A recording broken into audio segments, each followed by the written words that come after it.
नमस्कार बच्चों, आज हम कक्षा 10वीं की विज्ञान विषय के कार्यपत्र नंबर 47 करने जा रहे हैं, जो आपको 21 अक्टूबर 2020 को मिलेगा। सबसे पहले विद्यार्थी अपना नाम और अपने कक्षा अध्यापक का नाम जरूर लिख ले, या फिर इसको सब्जेक्ट टीचर का नाम भी लिख सकते हैं।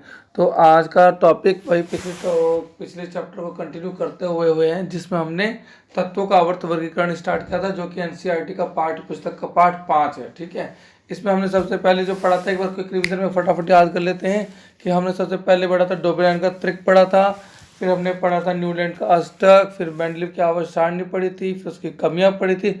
उसके बाद हम आगे थे आधुनिक आवर्त सारणी पे, जिसमें हमने अव्यवस्थित से व्यवस्थित तत्वों की ओर चले थे। तो आधुनिक आवर्त सारणी की खोज किसने की थी? हेनरी मोजले ने की थी। उससे पहले वाले कार्यपत्र यानी 46 वर्कशीट में आपको बता देगा। आज हम पढ़ने जा रहे हैं आधुनिक आवर्त सारणी में तत्वों की स्थिति। तो एक बार फिर से ध्यान दें बच्चे, आज हम क्या पढ़ रहे हैं? आधुनिक आवर्त सारणी में तत्वों की स्थिति। आधुनिक आवर्त सारणी में 18 ऊर्ध्व स्तंभ है। कितने ऊर्ध्व स्तंभ? 18। जितने आप लाइनें देखें ना, इस तरीके से जितने ऊर्ध्वाधर स्तंभ मिलेंगे, ये कितने आपको? 18। और इनका नाम क्या दिया गया? इंग्लिश में इन्हें ग्रुप बोलते हैं और हिंदी में इन्हें समूह कहा जाता है। तथा 7 क्षैतिज पंक्तियां। क्षैतिज पंक्तियां जो भी आवर्त सारणी में इस तरीके से लेटी हुई पंक्तियां कितनी है? 7 हैं। इन्हें आवर्त के नाम से जाना जाता है। आइए अब देखते हैं कि समूह अथवा आवर्त में तत्वों की स्थिति किस पर निर्भर करती है। ऊर्ध्व स्तंभ।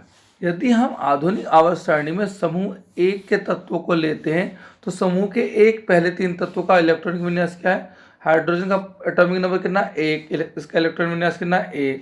ठीक है। लिथियम का परमाणु संख्या कितनी है? 3। इसका इलेक्ट्रॉन विन्यास है 2, 1। सोडियम की परमाणु संख्या 11। इसका इलेक्ट्रॉनिक विन्यास है 2, 8, 1। तो हम इसमें क्या देख रहे हैं? इसके बाह्यतम कक्ष में कितने इलेक्ट्रॉन है? हमेशा 1। यानी जितने भी समूह 1 के तत्व हैं, उनके बाह्यतम कक्ष में कितने इलेक्ट्रॉन है? 1 है। तो अब यहाँ पे कुछ प्रश्न दिए गए हैं। प्रश्न नंबर 1 में दिया गया कि इन तत्वों के इलेक्ट्रॉन विन्यास में क्या समानता है। तो जैसा कि हम सबने देखा कि सबके इलेक्ट्रॉन विन्यास में क्या बाह्यतम कक्ष में कितने इलेक्ट्रॉन है? 1। इसके नीचे उत्तर भी दिया गया है। आप देखेंगे कि इन सभी तत्वों के संयोजकता इलेक्ट्रॉनों की संख्या समान है। यानी जो भी संयोजकता इलेक्ट्रॉन है वो कितने हैं? 1 है। ठीक है। प्रश्न नंबर 2 पूछा गया, इन तीनों तत्वों में कितने संयोजकता इलेक्ट्रॉन हैं? तो हम बताएंगे इन तीनों में कितने हैं? 1 है। इन सभी तत्वों की संयोजकता इलेक्ट्रॉनों की संख्या कितनी? 1 है, क्योंकि इनके बाह्यतम कक्ष में 1 पाया जाता है, तो इनकी संयोजकता भी कितनी होती है? 1 होती है। और इस तरफ के जो भी तत्व होते हैं वो सारे के सारे धातु होते हैं, क्योंकि वो अपने बाह्यतम कक्ष से इलेक्ट्रॉनों का त्याग कर देते हैं और धनावेशित हो जाते हैं। तो इससे हम इस निष्कर्ष पर पहुंचे कि एक ही समूह के तत्वों की संयोजकता इलेक्ट्रॉनों की संख्या समान होती है। संयोजकता इलेक्ट्रॉनों की संख्या समूह की संख्या, जितनी भी संयोजकता इलेक्ट्रॉन की होगी उसमें इसमें समूह की संख्या भी समान होगी। आइए अब क्षैतिज पंक्तियों के बारे में जानें। Lithium, beryllium, boron, carbon, nitrogen, oxygen, fluorine, neon दूसरे आवर्त के तत्व हैं। यानी जो ऐसे ऐसे लाइनें गई हैं, इन्हें क्या बोलते हैं? आवर्त। तो पहले नंबर पे तो सिर्फ हाइड्रोजन होता है, यहाँ पे हीलियम होता है, और दूसरे आवर्त में क्या आता है? Lithium, beryllium, boron, carbon, nitrogen, oxygen, fluorine, neon. Lithium का परमाणु संख्या कितनी? 3 है। बेरिलियम की 4 है। बोरोन की 5, कार्बन की 6, नाइट्रोजन 7, ऑक्सीजन की 8, फ्लोरीन की 9 और नियोन की 10। तो इनका इलेक्ट्रॉनिक विन्यास क्या है? 2, 1, 2, 2, 2, 3, 2, 4, 2, 5, 2, 6, 2, 7, 2, 8। तो हम क्या देख रहे हैं? इनमें जो कक्ष है, जो दूसरा कक्ष है, इसमें 1 इलेक्ट्रॉन है। ठीक है। इसी कक्ष में 2 इलेक्ट्रॉन आ गए। तो जो परमाणु के बाह्यतम कक्ष है वो तो समान है। पहले कक्ष को K कहते हैं, दूसरे को L कहते हैं। तो दूसरे आवर्त के तत्व हैं, उनमें कितने कक्ष हैं? 2 कक्ष हैं। ठीक है। परमाणु के चारों तरफ कितने हैं? 2 कक्ष हैं, जिनका नाम क्या है? K और L। और इसमें हम दूसरा क्या जो नोटिस करते हैं कि इनकी जो परमाणु संयोजकता वो धीरे धीरे बढ़ रही है। पहले 1 है, फिर 2 है, फिर 3 हुई। फिर इसमें 2 प्रश्न पूछेंगे, A और B। A में पूछा क्या इन सभी तत्वों की संयोजकता इलेक्ट्रॉन की संख्या समान है? तो नहीं, इनकी संयोजकता संख्या क्या अलग है। पहले की 1 है, दूसरे में 2 है, फिर तीसरे में 3 है, 4 है, फिर 5 इलेक्ट्रॉन दे ही नहीं सकता, तो क्या करता? 3 लेता है। फिर संयोजकता क्या है? 3, 2, 1 और 0। इस तरह से क्या होता है? पहले संयोजकता बढ़ती है और धीरे धीरे घटते लग जाती है। तो इनकी संयोजकता क्या समान नहीं है। दूसरे बी प्रश्न में पूछा है क्या इनके कोषों की संख्या समान है, तो हाँ इनके कोषों की संख्या समान है। जिस आवर्त में ये तत्व है उतनी ही उसकी कोषों की संख्या है। तो यहाँ पे आंसर दिया है इन तत्वों के संयोजकता इलेक्ट्रॉनों की संख्या तो भिन्न भिन्न है लेकिन इनमें कोषों की संख्या समान है। यानी इलेक्ट्रॉनों की संख्या क्या है, भिन्न भिन्न है लेकिन कोषों की संख्या समान है। आवर्त में बाईं से दाईं ओर जाने पर परमाणु संख्या में इकाई की वृद्धि होती है, यानी एक एक नंबर बढ़ रहा है। ठीक है, जैसे रोल नंबर 1 2 3 4 बढ़ते, इसी तरह से तत्वों के जो संयुक्ता के इलेक्ट्रॉन है उनमें एक एक बढ़ रहे हैं।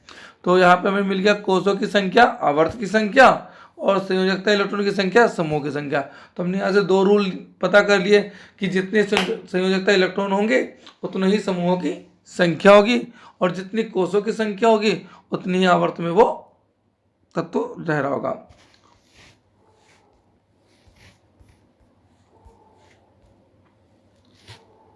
कोषों के समान संख्या वाले विभिन्न तत्वों के परमाणु एक ही आवर्त में स्थित है। Sodium, magnesium, aluminium, silicon, phosphorus, sulphur, chlorine तथा आर्गन। आधुनिक आवर्त सारणी के तीसरे आवर्त में, क्योंकि सोडियम का कितना परमाणु कितना होता है, सोडियम का होता है परमाणु संख्या 11, तो पहले 2 आता है, फिर 8 आता है और फिर 1 आता है। तो कितने कोष हो गए, KLM, यानी कितने कोष हो गए इसमें, 3 कोष हो गए। और मैग्नीशियम के भी 3 कोष हैं, एल्युमिनियम में भी 3 कोष है, सिलिकॉन में भी 3 कोष है। तो कौन से आवर्त में आ गए, तीसरे आवर्त में आ गए। ठीक है, यहाँ पे लिखा हुआ है KL एवं M कोषों में स्थित है। इन तत्वों के इलेक्ट्रॉनिक विन्यास लिखकर पुष्टि करें, तो आप वो लिखकर पुष्टि कर सकते हैं कि इलेक्ट्रॉनिक विन्यास लिखना आपको एलिमेंट की पुष्टि करा दे। तो सोडियम कितना तो 11 लिखेंगे, 2 8 1। ठीक है, मैग्नीशियम कितना होता है 12 लिखेंगे, 2 8 2। एल्युमिनियम कितना होता है 13, 2 8 3।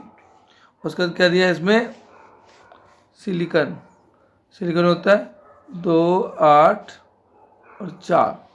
इसी तरीके से जो फास्फोरस होता है, वो होता है 15, यानी 2 8 5। फास्फोरस के बाद सल्फर जो है 16, यानी 2 8 6। ठीक है, फिर एक क्लोरीन 2 8 7 और लास्ट में आर्गन जिसमें होता है 2 8 और 8, और ये पूरे कक्ष को भर लेता है। इन तत्वों में इलेक्ट्रॉनिक विन्यास लिखकर पुष्टि हमने कर दी है। किसी कोष में इलेक्ट्रॉनों की अधिकतम संख्या किससे निर्धारित, तो सूत्र 2n। जो नील बोर था उसने एक सिद्धांत दिया था 2n² से कक्ष में इलेक्ट्रॉन घूम सकते हैं। तो पहले के लिए क्या था, 2 इलेक्ट्रॉन घूमेंगे, दूसरे कोष में 8 इलेक्ट्रॉन घूमेंगे, तीसरा चौथा पांचवा छठा आवर्तों के लिए 18 18 32 तथा 32 तत्व होंगे। तो इसी के साथ वर्कशीट समाप्त होती है। अब देखते हैं प्रश्नों के अभ्यास। तो इस वर्कशीट में आपको कुल 5 प्रश्न दे रखे हैं। पहले उन्होंने देखा फ्लोरीन और क्लोरीन समूह 17 से संबंधित है, इन दोनों के बाहरी कोष में उपस्थित इलेक्ट्रॉनों की संख्या लिखिए। तो हमारे पास फ्लोरीन कितने हैं, फ्लोरीन का परमाणु संख्या कितनी है 9, यानी इसका इलेक्ट्रॉनिक विन्यास क्या हो गया, पहले 2 और फिर 7। इसी तरीके से क्लोरीन की परमाणु संख्या कितनी है 17, कितनी है 17। इसका इलेक्ट्रॉनिक विन्यास क्या होगा 2 8 7। तो इनके बाह्यतम कक्ष में कितने इलेक्ट्रॉन है 7। ठीक है, नंबर 2 में पूछा है मैग्नीशियम, एल्यूमिनियम और सिलिकॉन के इलेक्ट्रॉन की विन्यास लिखकर इन तत्वों के समूह एवं आवर्त की संख्या लिखिए। तो मैग्नीशियम क्या है, देखिए मैग्नीशियम कितने परमाणु संख्या 12। ठीक है, 12 है, तो 2 8 2। तो संयोजकता कितनी है इसकी 2। तो ये कौन से समूह में होगा, दूसरे समूह में होगा। और इसमें देखो क्या है, अगर हम इसके आवर्त की बात करें तो KLM कितने कोष है इसमें 3 है, तो आवर्त क्या होगा तीसरा। तो मैग्नीशियम का समूह क्या है दूसरा और आवर्त क्या है तीसरा। इसी तरीके से आप एल्युमिनियम, सिलिकॉन के इलेक्ट्रॉनिक विन्यास लिखकर इन तत्वों के समूह और आवर्त की संख्या कर सकते हैं। ठीक है, प्रश्न नंबर 3, समूह 1 पहले 3 तत्वों के इलेक्ट्रॉनिक विन्यास लिखकर इन तत्वों के इलेक्ट्रॉनिक विन्यास से आप क्या समानता पाएंगे। तो आप इसका आंसर यहाँ पे देख लेंगे। ठीक है, यहाँ लिखा हुआ है 3 तत्व लिख दिए और समानता के बारे में यहाँ पे प्रश्न है और उत्तर भी साथ में आप लिख सकते हैं। 5वां और वर्कशीट का अंतिम प्रश्न है आधुनिक आवर्त सारणी एवं मेंडलीव की आवर्त सारणी में तत्वों की व्यवस्था की तुलना कीजिए। तो मैंने अंतर लिख रखे हैं, मैं आपको एक बार पढ़ के सुना देता हूँ और आप भी अपनी कॉपी में इसी तरीके से नोट कर लेंगे।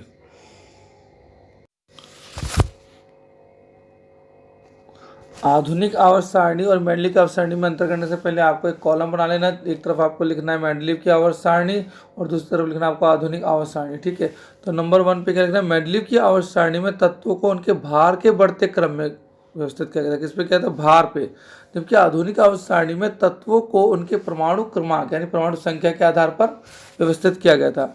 मेंडलीव की आवर्त सारणी में तत्वों की 7 समूह व 6 आवर्तों में व्यवस्थित किया गया था, जबकि आधुनिक आवर्त सारणी में 18 समूह और 7 आवर्तों में व्यवस्थित किया गया था। उसके बाद इसमें एक समान गुणधर्म वाले तत्वों को एक साथ रखा गया था, जबकि इसमें